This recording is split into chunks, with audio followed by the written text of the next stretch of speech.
El gobierno afirmó que acatará el fallo de la Corte Suprema sobre el líder opositor venezolano Leopoldo López.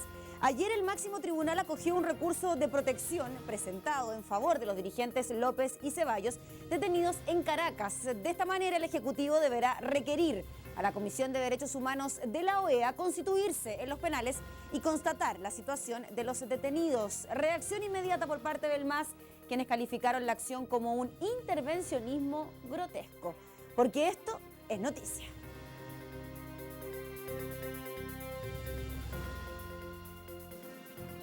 Tomamos contacto con el senador del MAS, Alejandro Navarro, que nos espera precisamente en el Congreso en Valparaíso. ¿Cómo está, senador? Gracias por acompañarnos. Gabriela, buenas tardes.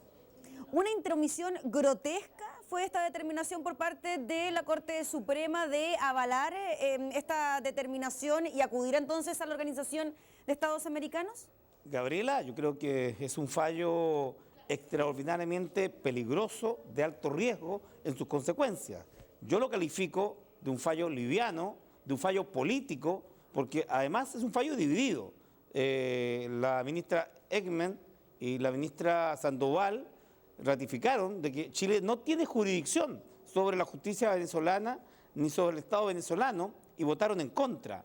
Es el voto de minoría, pero el voto de mayoría no tiene fundamento. Lo que pone en riesgo, y esta es mi preocupación, es que un instrumento como, por cierto, el Pacto de Roma, que es el Tribunal Internacional, la Corte Penal Internacional, que persigue a criminales, claramente especificado en los tipos penales, magnicidio, genocidio, en definitiva, crímenes de lesa humanidad, que son el fundamento del fallo, al citar el caso Pinochet, el caso del genocidio de Guatemala. Senador.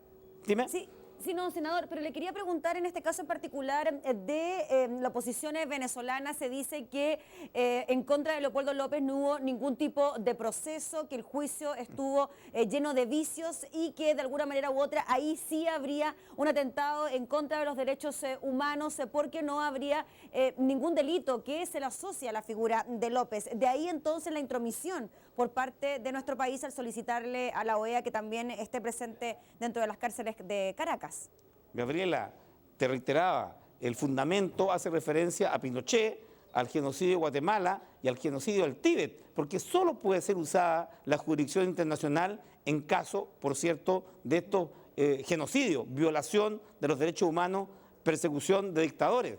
En el caso de Leopoldo López y de la otra persona, lo que se hace mención es a las condiciones carcelarias, pero ya el otro preso está en su casa y López está en un departamento que ya quisiera cualquier soltero para poder vivir. El proceso estuvo ajustado a la legislación venezolana. Hay un ministerio público. Esta investigación no la hizo el gobierno. Hay un ministerio público y un fiscal.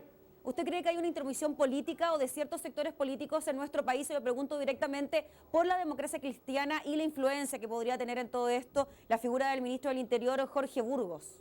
Mira, la OTCA, la Organización Demócrata Cristiana de América, ha hecho un proceso largo de intervención, de desestabilización desde hace mucho tiempo en Caracas, Venezuela, contra el gobierno del presidente Chávez y hoy día contra el presidente Maduro. Y utilizar este mecanismo, que yo creo que tiene una clara finalidad de incidir en las elecciones del 6 de diciembre, forma parte de un diseño comunicacional operativo, sedicioso, que está en marcha. Yo quiero decir que el fallo... ¿De qué manera podría influir la OEA, senador, o bien la jurisprudencia chilena en las elecciones parlamentarias de Venezuela que se van a realizar en unos días más?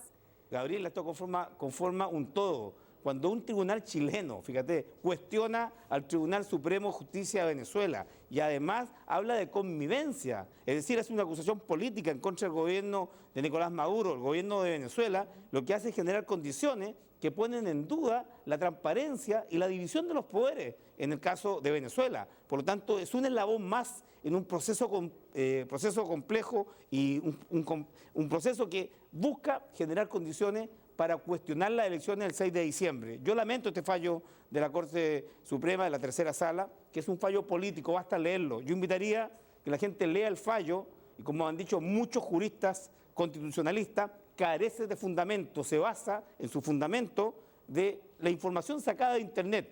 Para tú tener un fallo que afecta a una Corte Suprema de otro país y afecta a tu propio gobierno, porque obliga a Chile a hacer una presentación Tú no puedes fundamentar en pruebas extraídas de Internet ni hacer referencia a genocidio. Lo de López es un encarcelamiento. ¿Podría cuestionar las condiciones de encarcelamiento? Sí, es justo el encarcelamiento de López en Venezuela. ¿Usted está de acuerdo con la forma en que él finalmente ha estado en prisión durante todos estos meses? Durante 11 meses, la defensa de López se negó a que él declarara y se extendió artificialmente, por cierto, el proceso.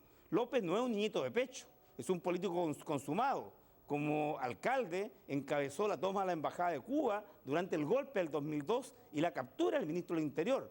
López es un político y, por cierto, un activista. De hecho, la convocatoria por la cual fue procesada terminó con la muerte de 43 personas. Y ahí ¿Él no está el está video. detenido entonces? Convocó a una movilización haciendo uso incluso de la violencia. Él no está detenido solo por pensar, él no está solo detenido por pensar distinto en Venezuela, no, en como absoluto. lo dicen desde la oposición En absoluto, venezolana. él está procesado por haber hecho una convocatoria textual. Convoco a tomar todas las acciones, incluso la violencia. 43 muertos. Y 43 familias que reclamaron ante la Fiscalía e investigó, Sabas Changuán, investigó la Fiscalía venezolana.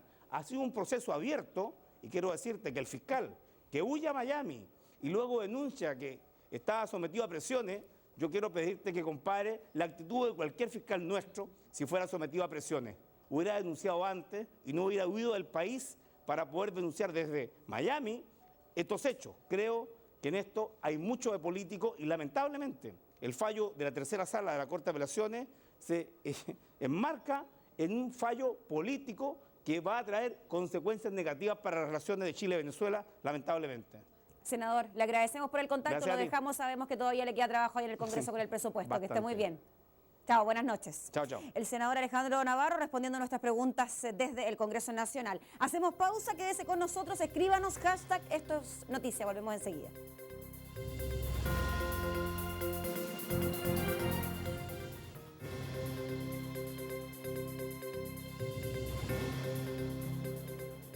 La Conadecus estimó en 510 millones de dólares el perjuicio para los consumidores por los años de colusión en el denominado cartel del papel.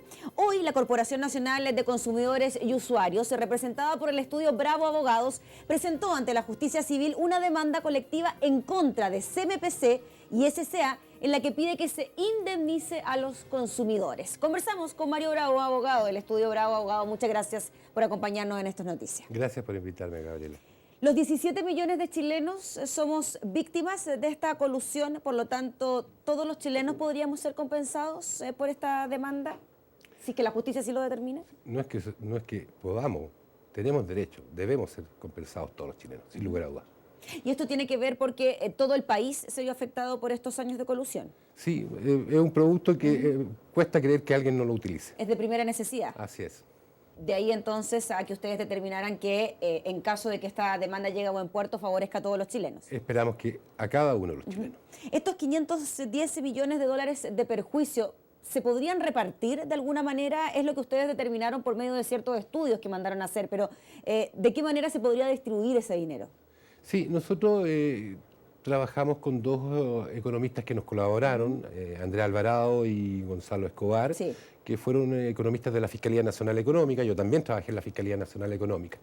Ellos determinaron esta cifra y nosotros esperamos que, dado que las empresas, por un lado, han reconocido que se coludieron y por otro lado han manifestado su intención de compensar a los consumidores, esperamos que esto sea una fórmula inédita en Chile porque no es conveniente que devuelvan productos o que bajen los productos. Los productos si bajan van a afectar a competidores menores de estas empresas. Sí.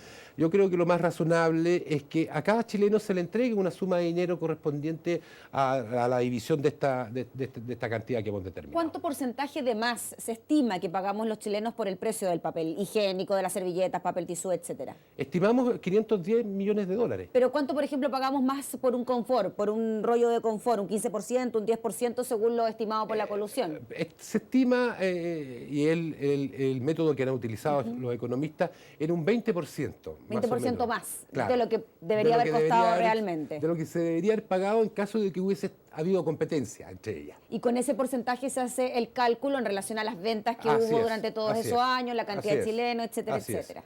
Ahora nosotros queremos ser súper razonables con esto.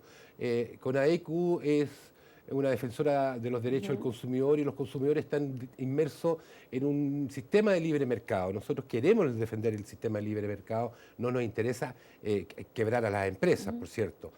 Queremos que el sistema funcione, que los emprendedores puedan ingresar al mercado, de manera que no es nuestra intención afectar a la empresa, queremos que sea una recompensa justa.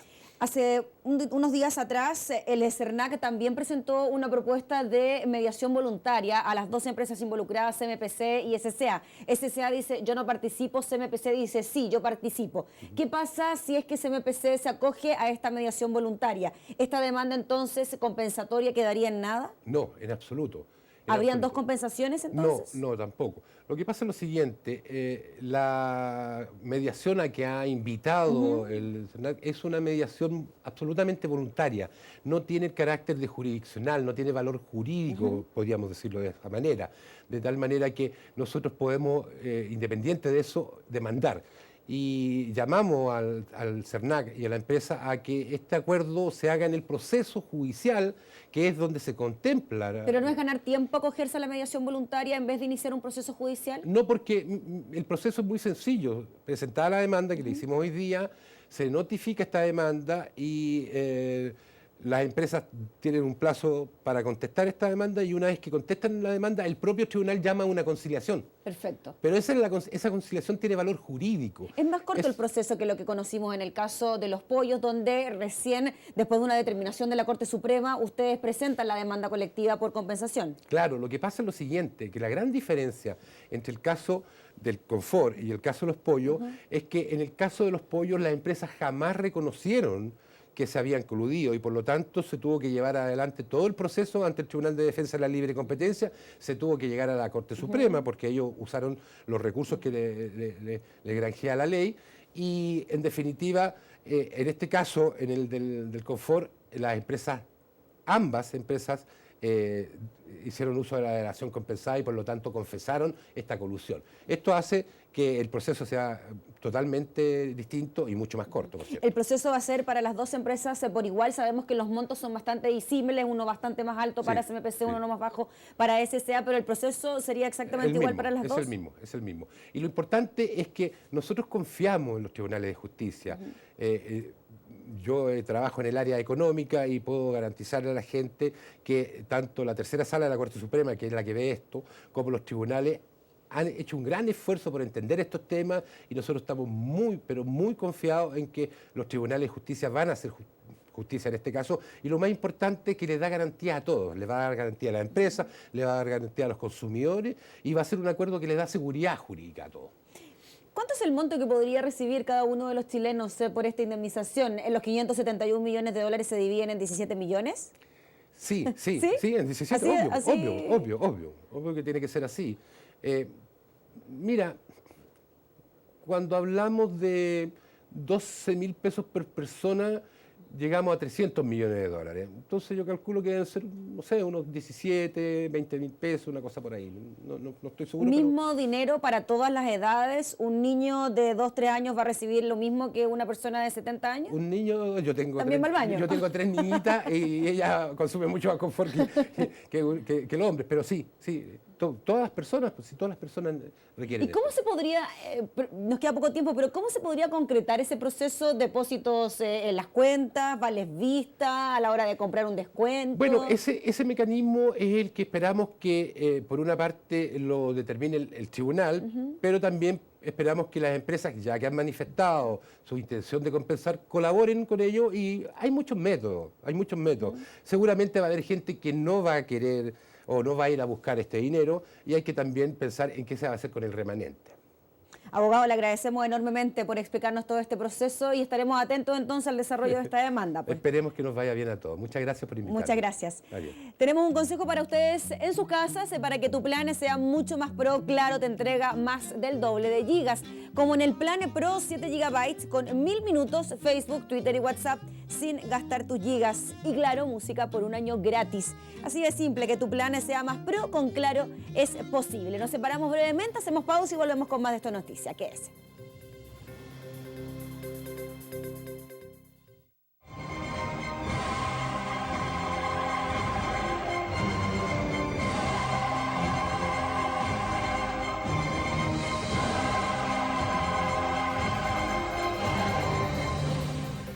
El estado de emergencia sigue más presente que nunca en Francia. Al riesgo de nuevos ataques armados se suma la amenaza de armas químicas y bacteriológicas. Hoy la Asamblea Nacional Francesa decidió prolongar en 3 meses y reforzar el régimen de excepción. Todo mientras la policía en Bélgica detuvo a 9 personas vinculadas a los atentados en París. El análisis lo hacemos junto a Juan Francisco Coloane. Muchas gracias, Juan Francisco, por estar en esta noticia. Gracias a ustedes. Buenas noches, Gabriela. Se detienen a 9 personas en Bélgica, se detiene también al líder intelectual, podríamos decir, de los ataques en París.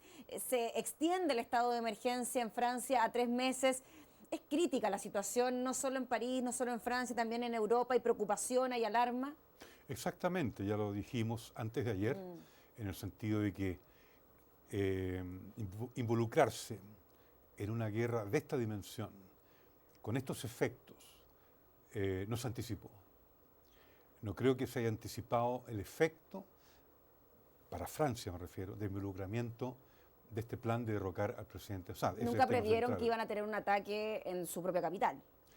Yo creo que sí, porque incluso el presidente Assad en sus mismas entrevistas con The Guardian, BBC, mismo Figaro, que hizo a principios de este año, el año pasado, anticipó de que esos terroristas estaban como siendo entrenados en una cubeta, que era Siria, la cubeta experimental, para después ir a atacar las capitales europeas. Él lo anticipó de alguna manera. Y es por eso que ahora también se suma esta nueva amenaza que tiene que ver con las armas químicas. ¿Cómo no recordar entonces aquel argumento que ocupó George Bush en la guerra contra el terrorismo por ahí por el 2000, cuando se buscaban armas de destrucción masiva, tanto en Afganistán como después en Irak? Exactamente, porque aquí el tema central es que son regímenes o sistemas de gobierno que no son confiables para la Alianza Transatlántica o para la OTAN. No es que sean contrarios, el tema es que después de la Guerra Fría, la OTAN se transforma, desde mi punto de vista personal, en un monopoder, en una situación de monopolaridad. Es decir, la OTAN o nada más. Es decir, cualquiera que no sea aliado a la OTAN entra ya en dificultades. Eso es lo que le sucedió al gobierno del presidente Bashar al-Assad, que fue demonizado, ¿no es cierto?, por no ser aliado cercano a la OTAN. Siempre fue considerado un enemigo. Pero de todas maneras se habla de un régimen dictatorial, ¿o no? En Siria, pensando en que el poder se traspasó de padre a hijo, sin la posibilidad de que existieran elecciones libres. Sí, pero los presos políticos, perdón, los presos que ha tenido tanto el padre, pero fundamentalmente Bashar al-Assad, son de la hermandad musulmana, han sido todos terroristas. Es decir, exactamente, ¿no es cierto?, la incubación del ISIS fue una lucha que ya el gobierno sirio estaba haciendo antes de esta guerra contra la hermandad musulmana. ¿Qué pasa ahora con el Consejo de Seguridad de Naciones Unidas, que toma una determinación al respecto y de alguna manera dice, ok, vamos a luchar contra el terrorismo, vamos a luchar contra el Estado Islámico? Excelente, me parece brillante. En qué términos hacer, porque no significa de que el triunfo del expediente terrorista para derrocar a un presidente se confirme o quede establecido como un precedente, como un paradigma. Eso es muy peligroso.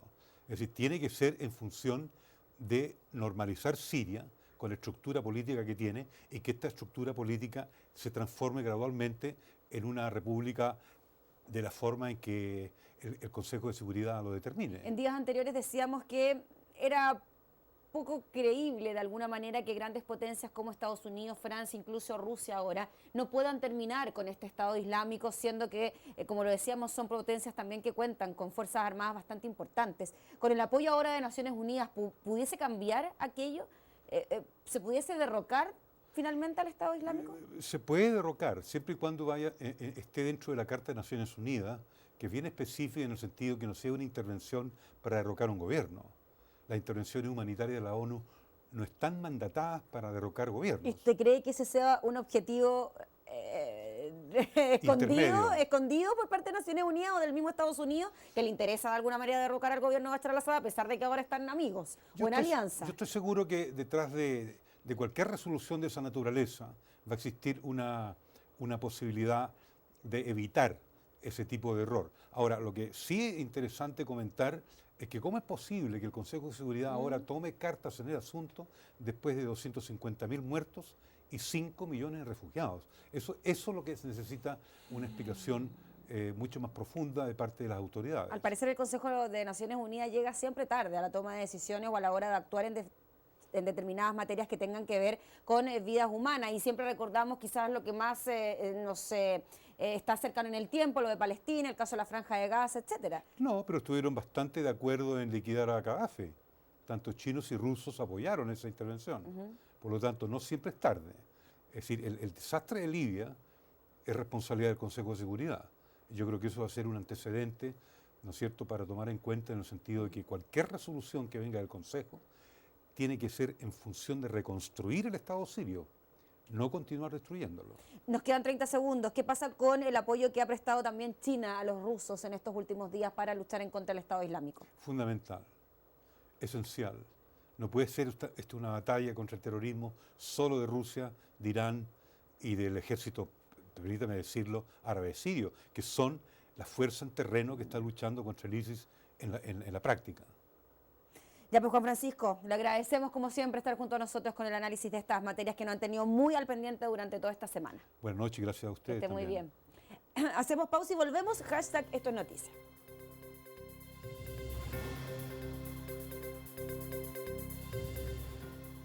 En medio de las tensiones entre Chile y Perú por la creación de un nuevo distrito en el denominado Triángulo Terrestre, las universidades Bernardo O'Higgins de Chile y Norbert Wiener de Lima quisieron conocer las percepciones entre chilenos y peruanos y la empatía que existe o no entre ambos pueblos. Analizamos los resultados de esta encuesta con Germán Alburquerque, académico de la Universidad Bernardo O'Higgins. Muchas gracias por acompañarnos, Germán. Gracias a ti. ¿Cómo se dan las relaciones entre chilenos y peruanos o qué percepción hay de los peruanos que viven en nuestro país, pensando sobre todo en estas tensiones que han existido últimamente? Sí, mira, de parte de los chilenos hacia los peruanos hay una opinión bastante positiva. Ya la encuesta que hicimos a más de 500 personas en distintas comunas revela que los chilenos creen sobre todo que los peruanos son trabajadores. Ese es el concepto que más se repite. Cerca de 180 personas explican que el peruano es trabajador, es esforzado, es responsable. Hay palabras también negativas, discriminadoras, que también obviamente es difícil de desterrar.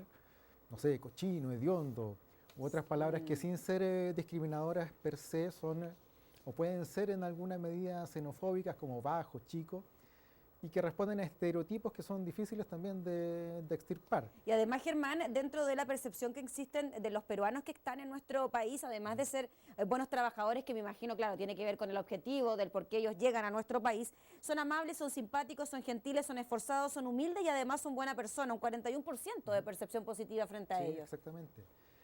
En la encuesta se revela que hay 3 áreas donde esto se evidencia, que es por una parte la cultural, donde se dice que el peruano habla bien, se expresa bien, tiene buen vocabulario, buena dicción. También la parte conductual, de personalidad, que el peruano es simpático, es caballeroso, respetuoso.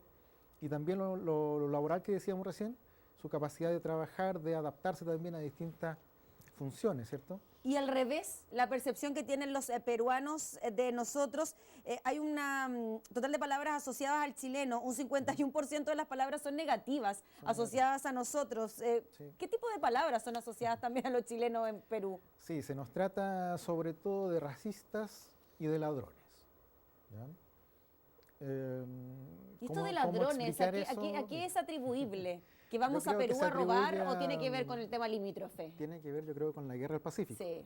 Sí, porque en el siglo XIX, más de 150 años, un poco menos, pero sigue primando la idea, por ejemplo, de que los chilenos saquearon la Biblioteca Nacional. ¿ya? Esa idea que para nosotros es un mito, que muchos desmienten, para los peruanos es una verdad irrebatible, ¿ya? Eso explica un poco lo de ladrones. Ahora lo de racista, yo creo que tiene que ver más con juicios contemporáneos que se van acumulando hechos, se van acumulando actitudes, quizá alguna forma de recibir a los peruanos, que sin embargo yo creo que está cambiando.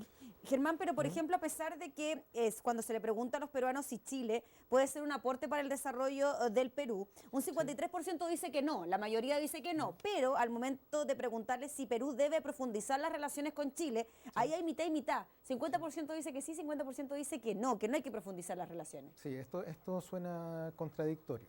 Los peruanos hablan mal de los chilenos, pero no de Chile, ¿ya? Los peruanos admiran a Chile, lo encuentran un país ordenado, bien administrado. Desarrollo etcétera, económico, claro, etcétera. Y están muy conscientes de que puede ser un beneficio para Perú y que sería necesario profundizar las relaciones. En cambio, los chilenos, que hablamos mejor de los peruanos, hablamos peor de Perú y señalamos que no es un beneficio para nosotros, no puede ser un aporte en ningún caso, Perú, y que las relaciones habría que limitarlas incluso. Los porcentajes son bien equilibrados, ¿eh? Hay una mitad que dice que sí, otra mitad que dice que no, pero destaca nítidamente una diferencia respecto a la opinión de los peruanos. Sí, llama la atención, ¿no? Que desde el punto de vista particular, ciudadanos peruanos, nosotros tengamos una mejor percepción de lo que significa Perú como país, ¿no? Y eso quizás se percibe por el desarrollo económico, cultural y educacional que puede tener el país vecino, ¿no? Sí, o por la claro. similitud también que podemos hacer entre Perú y Bolivia, quizás también los agrupamos dentro del mismo saco. Puede ser. Ahora, yo te decía que esto estaba cambiando. Yo creo que el fenómeno de la migración tiene mucha incidencia en esto. Anteriormente el peruano era visto como un otro, una persona diferente que no conocíamos bien. Sin embargo, ahora convive con nosotros, ¿cierto? Nuestros hijos tienen compañeros peruanos, conocemos apoderados peruanos, qué sé yo. Están conviviendo con nosotros. Los peruanos no tienen esa experiencia.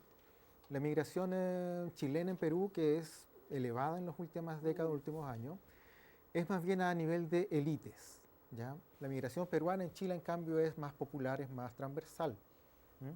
Y eso marca una diferencia. Y también hay una aceptación de los inmigrantes y en este caso de los peruanos dentro de los grupos más jóvenes, de los grupos más adultos, se da una desconfianza mayor. Entre los 18 y los 30 años hay una percepción bastante positiva de lo que son los peruanos, no así en el grupo que supera los 60 años. Exactamente.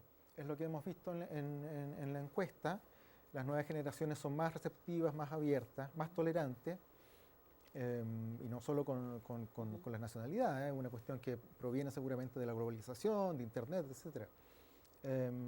Y también los chilenos, bueno, conocen mucho más a los peruanos y desde pequeños podríamos decir. La gente de más edad seguramente no conoció, no tuvo la oportunidad de conocer a peruanos, de interactuar con ellos, entonces se nota esa nueva generación, una señal esperanzadora en todo caso. Y para ir cerrando, las percepciones de las mujeres chilenas son en general más negativas que lo de los hombres, o sea, las mujeres desconfiamos más en los peruanos que los hombres de nuestros vecinos. Te queremos agradecer, Germán, por estar junto a nosotros, por entregarnos estos datos y por analizar las relaciones que existen con nuestros vecinos. Que estén muy bien. Muy bien, gracias. Y tenemos un mensaje también para ustedes en sus casas. Las marcas son importantes para alcanzar la meta de Teletón, pero una marca fundamental es la que deja cada uno de nosotros con nuestro aporte y compromiso. Con la marca que dejas tú logramos el 70% de la meta total. Recuerda, este 27 y 28 de noviembre, Teletón la hacemos todos. 8 días faltan para la Teletón, lo vemos en nuestro calendario. La idea es que nos acompañe y que juntos colaboremos con esta gran obra. Nos vamos, que esté muy bien, que tenga una excelente noche. Nos reencontramos mañana.